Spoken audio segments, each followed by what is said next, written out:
Assalamualaikum warahmatullahi wabarakatuh. Salam guru penggerak. Pada kesempatan kali ini saya akan mempresentasikan tugas demonstrasi kontekstual modul 3.1 mengenai pengambilan keputusan berdasarkan nilai-nilai kebajikan sebagai pemimpin. Berikut wawancaranya. Mohon maaf Bulis mengganggu waktunya.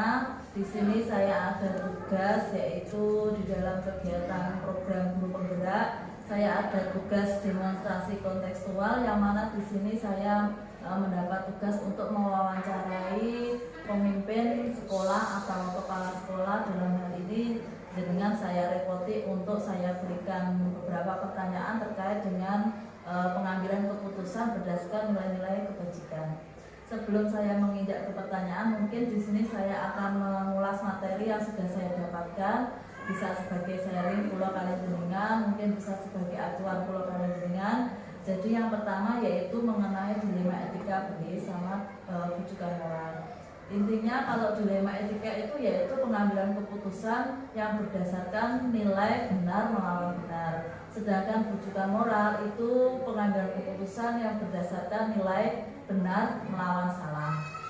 Dari pengambilan keputusan tersebut kita bisa memakai beberapa paradigma, yaitu diantaranya ada paradigma individu melawan kelompok, ada paradigma rasa keadilan melawan rasa kasihan, kemudian ada paradigma kebenaran melawan kesetiaan, dan ada paradigma jangka pendek melawan jangka panjang. Adapun prinsip dilema etika yang bisa kita pakai yaitu berpikir berbasis hasil akhir, berpikir berbasis peraturan, dan berpikir berbasis rasa peduli. Dari kedua langkah tadi masih ada yang terakhir, yaitu 9 langkah pengambilan dan pengujian keputusan. Yang pertama yaitu mengenal nilai-nilai yang saling bertentangan, kemudian menentukan siapa yang terlibat di dalam pengambilan keputusan tersebut, dan mengumpulkan fakta-fakta yang relevan, pengujian benar atau salah, pengujian paradigma benar melawan benar, kemudian melakukan prinsip revolusi, dan melakukan investigasi audit dilema. Berikutnya yaitu membuat keputusan, dan yang terakhir merefleksikan. Mungkin itu materi singkat yang saya dapatkan Bulis. Berikutnya ini ada beberapa pertanyaan yang ingin saya tanyakan terkait dengan selama ini dengan sebagai pemimpin sekolah dalam pengambilan keputusan itu kira-kira tindakan atau langkah apa yang jenengan ambil terkait dengan beberapa pertanyaan yang akan saya ajukan. Tulis mohon maaf. Yang pertama mungkin yang saya tanyakan yaitu selama ini sebagai pemimpin sekolah di lembaga ini, bagaimana Anda dapat mengidentifikasi kasus-kasus yang merupakan dilema etika atau rujukan moral? Saya berusaha menjawab ya Bu Ina. Selama menjadi kepala sekolah di sini, saya mengidentifikasi kasus-kasus yang berdasarkan nilai untuk kepentingan bersama dan memandang mana yang harus diprioritaskan terlebih dahulu, baik dilema etika maupun rujukan moral. Terima kasih. Dari situ bisa saya tangkap bahwa dengan mengambil nilai-nilai yang lebih utama terlebih dahulu. Pertanyaan berikutnya, selama ini bagaimana Anda menjalankan pengambilan keputusan di sekolah Anda, terutama untuk kasus-kasus di mana ada dua kepentingan yang sama-sama benar atau sama-sama mengandung nilai kebajikan? Di dalam pengambilan keputusan biasanya saya mengedepankan untuk hal yang harus diutamakan, dan tentunya sama-sama menjadi beriringan supaya dapat diterima dan dapat dipertanggungjawabkan. Itu ya, berarti itu harus yang lebih penting, yang beriringan sama-sama penting. Kemudian yang ketiga, langkah-langkah atau prosedur seperti apa yang biasa jenengan lakukan selama ini dalam pengambilan keputusan? Langkah-langkah atau prosedur yang saya lakukan yaitu supaya mengajak semua rekan guru dalam forum rapat untuk dibicarakan supaya dapat memutuskan yang terbaik. Yang keempat yaitu hal-hal apa saja yang selama ini Anda anggap efektif dalam pengambilan keputusan pada kasus-kasus dilema etika selama yang jenengan pimpin. Hal-hal yang saya anggap efektif dalam pengambilan keputusan pada kasus dilema etika yaitu berpikir berbasis hasil akhir, berpikir berbasis peraturan, dan berpikir berbasis rasa peduli. Berarti menggunakan 3 paradigma tadi. Kemudian yang kelima yaitu hal-hal apa saja yang selama ini merupakan tantangan dalam pengambilan keputusan pada kasus-kasus dilema etika. Hal-hal yang merupakan tantangan dalam pengambilan keputusan pada kasus dilema etika yaitu individu lawan kelompok, rasa keadilan lawan rasa kasihan, kebenaran lawan kesetiaan, dan jangka pendek lawan jangka panjang. Yang keenam yaitu apakah Anda memiliki sebuah tata kala atau jadwal tertentu dalam sebuah penyelesaian kasus dilema etika? Apakah Anda langsung menyelesaikan di tempat atau memiliki sebuah jadwal untuk menyelesaikannya? Bentuk atau prosedur seperti apa yang jenengan jalankan? Tergantung spon itu. Biasanya di dalam penyelesaian suatu masalah saya melihat jenis masalahnya, apakah bersifat urgen atau perlu penanganan lanjutan, sehingga saya menggunakan prosedur yang perlu diselesaikan terlebih dahulu dengan beberapa langkah, yaitu mengumpulkan fakta-fakta yang relevan, pengujian benar atau salah, melakukan prinsip resolusi, membuat keputusan, dan merefleksikan hasil keputusan. Berarti yang jenengan utamakan yang urgen dulu ya. Kemudian yang ke-7, apakah adakah seseorang atau faktor-faktor apa yang selama ini mempermudah atau membantu Anda dalam mengambil keputusan dalam kasus dilema etika? Tentu saja ada, Bu. Setiap keputusan yang saya ambil biasanya sebagai pertimbangan saya berkoordinasi dan berkolaborasi bersama rekan guru. Berarti dalam forum rapat sebagai rapat. Yang terakhir Bu, dari semua hal yang telah kita bicarakan hari ini, pembelajaran apa yang jenengan ambil dari pengalaman jenengan selama mengambil keputusan dilema etika? Pembelajaran yang dapat saya petik yaitu dalam pengambilan keputusan dilema etika ada beberapa hal yang harus diperhatikan, yaitu 4 paradigma dilema etika, 3 prinsip dilema etika, dan 9 langkah pengambilan dan pengujian keputusan. Mungkin cukup Bu, itu pertanyaan yang ingin saya tanyakan terkait dengan tugas yang saya dapatkan di CGP. Terima kasih atas waktunya. Mohon maaf mengganggu. Di sini saya bisa mengambil kesimpulan bahwasanya jenengan selama mengambil keputusan ini tetap menerapkan nilai-nilai kebajikan yang ada di dalam lembaga ini, utamanya yaitu tetap berkolaborasi dan berkoordinasi dengan rekan guru. Mungkin saya akhiri. Terima kasih Bu. Saya akhiri. Wassalamualaikum warahmatullahi wabarakatuh. Terima kasih Bu.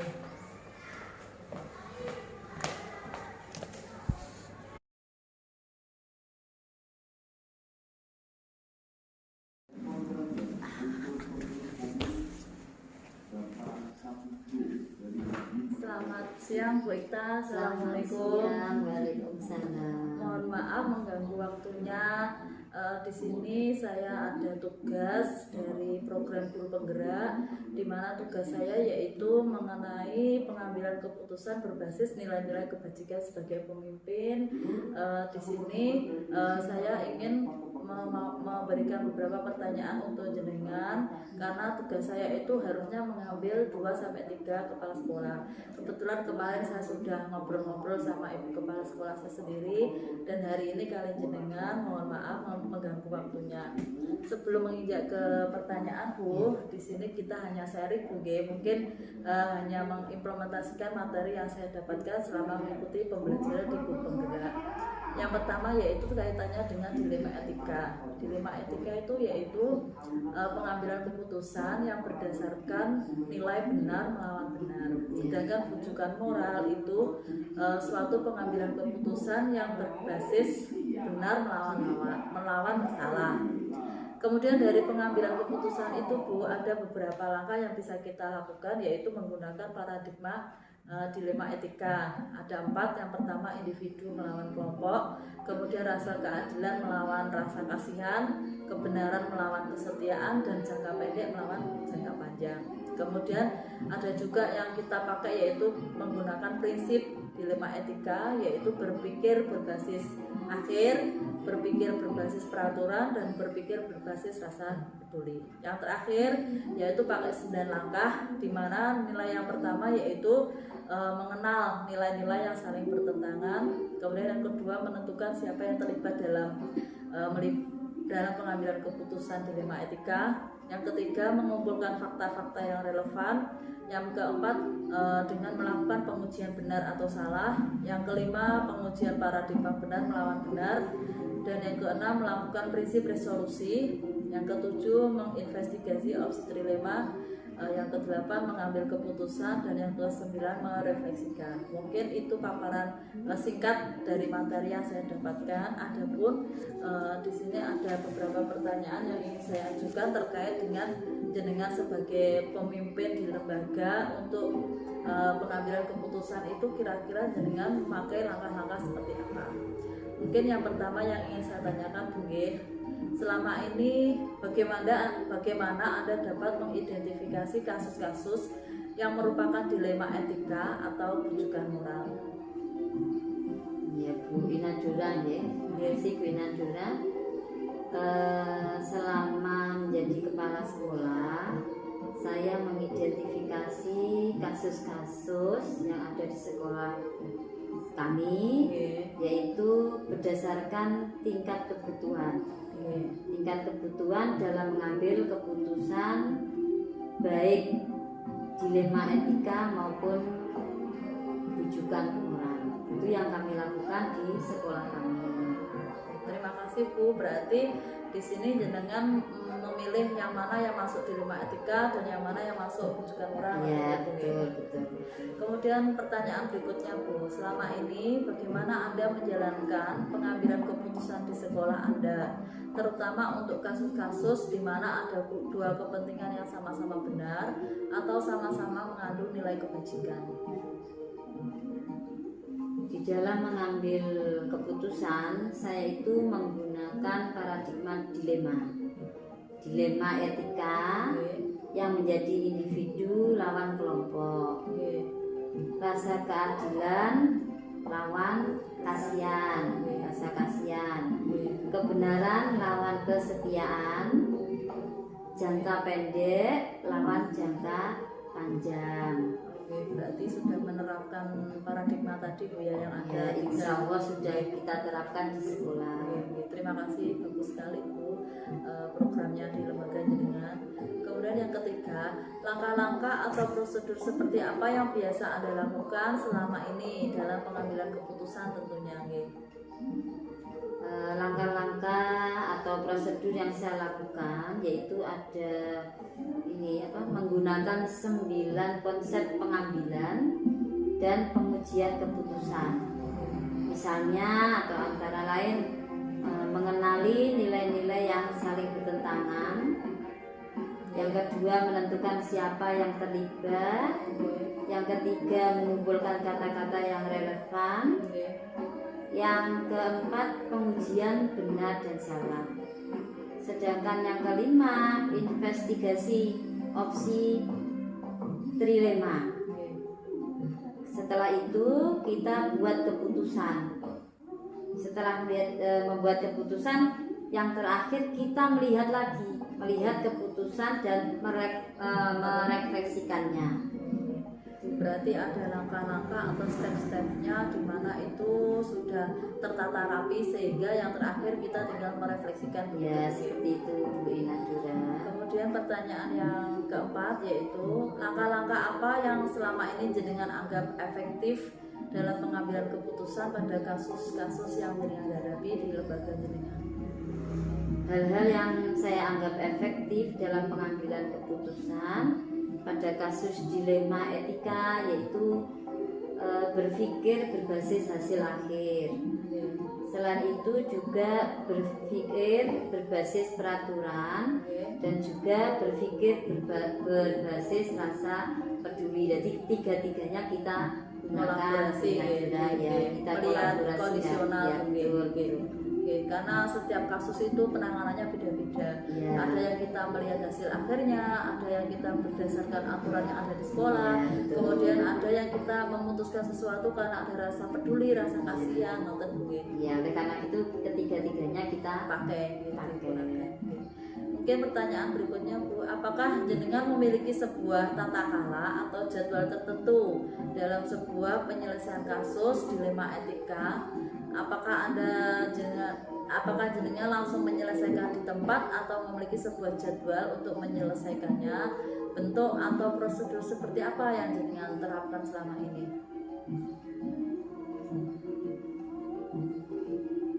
hal-hal yang merupakan tantangan saya. Oke. Hal-hal yang merupakan tantangan saya dalam mengambil keputusan pada kasus dilema etika yaitu adanya nilai-nilai yang bertentangan. Oke. Sehingga saya masih perlu untuk mempertimbangkannya lagi. Jadi tidak langsung kita ambil keputusan, tapi perlu dipertimbangkan kembali. Oke. Berarti ada pertimbangannya sebelum mengambil keputusan. Iya, betul. Oke. Yang keenam Bu, apakah ada jadwal tertentu saat jenengan menyelesaikan kasus yang jenengan hadapi tadi? Atau prosedur mungkin? Kalau jadwal kondisional saja Bu Nadira ya. Tergantung. Jadi tergantung ya, tergantung jenis kasusnya. Oke. Apakah perlu penanganan segera Oke. atau perlu kami koordinasikan bersama dengan rekan-rekan guru dalam forum rapat dewan guru di sekolah. Oke. Kemudian prosedur yang saya gunakan Oke. itu biasanya kita memakai menggali informasi. Jadi menggali informasi terlebih dahulu, baru kemudian saya mengambil keputusan. Jadi tidak langsung kita ambil Oke, keputusan. berarti tidak langsung memutuskan digali dulu ini Betul, sumber masalahnya ya. dari apa, penyelesaiannya Kita bagaimana, cari seperti itu. penyebabnya dulu. Oke, baru diambil keputusan. Betul. Tidak khusus seperti itu Bu. Ya. Oke, kemudian yang ketujuh Bu, adakah seseorang atau faktor-faktor yang selama ini mempermudah atau membantu jenengan dalam pengambilan keputusan, utamanya di dalam menghadapi kasus-kasus dilema etika ini Bu? Ada Bu Nadira. Oke. Ada yang membantu saya, yaitu rekan-rekan guru dalam mengambil keputusan. Tentunya yang untuk hal yang sifatnya kebersamaan dan untuk kepentingan anak didik, kita yang membantu saya rekan-rekan guru dalam forum rapat. Tentunya setiap 1 bulan sekali kan kita mengadakan Forum rapat. rapat dewan guru. Nggih. Berarti kondisional kalau misalnya ada kasus dibahas bersama rekan guru, Ya, tidak diputuskan tidak sendiri, diputuskan sendiri. berkolaborasi nggak tetap mungkin. tetap meminta pertimbangan dari Oke. teman-teman. Oke, terima kasih Bu. Sebelum saya akhiri, mungkin ini ada pertanyaan yang terakhir Bu. Dari perbincangan kita hari ini, mungkin ada yang bisa jenengan ambil pelajaran atau jenengan refleksikan untuk ngobrol-ngobrol siang hari ini Bu. Iya, betul Bu Nadira ya.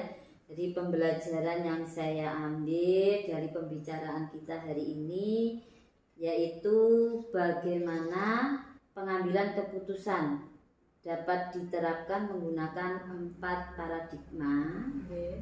3 prinsip, dan 9 langkah pengambilan dan pengujian keputusan. Itu pembelajaran yang dapat Dipetik hari ini. dipetik untuk pembicaraan kita hari ini. Terima kasih Bu, baik sekali program yang jenengan sudah terapkan selama ini sebagai Terima pemimpin di kasih. lembaga ini. Semoga kedepannya lembaga ini semakin maju Amin, dengan amin. pengambilan keputusan yang lebih bijak lagi. Amin. Di sini dapat saya ambil kesimpulan bahwasanya walaupun jenengan sebagai pemimpin lembaga, jenengan tetap berkoordinasi, berkolaborasi dengan rekan sejawat. Di sini saya lihat juga melibatkan pada forum rapat untuk menyelesaikan masalah. Mungkin cukup sekian Bu yang saya ingin sampaikan, ingin tanyakan beberapa hal. Mohon maaf sekali lagi mengganggu waktunya dan terima kasih untuk kesediaan waktunya. Saya diberi kelonggaran waktu di sini untuk menanyakan beberapa hal. Saya akhiri. Wassalamualaikum warahmatullahi wabarakatuh. Wassalamualaikum warahmatullahi wabarakatuh. Terima Sukses kasih, Bu. untuk Amin. pengajian. Oke, sama-sama.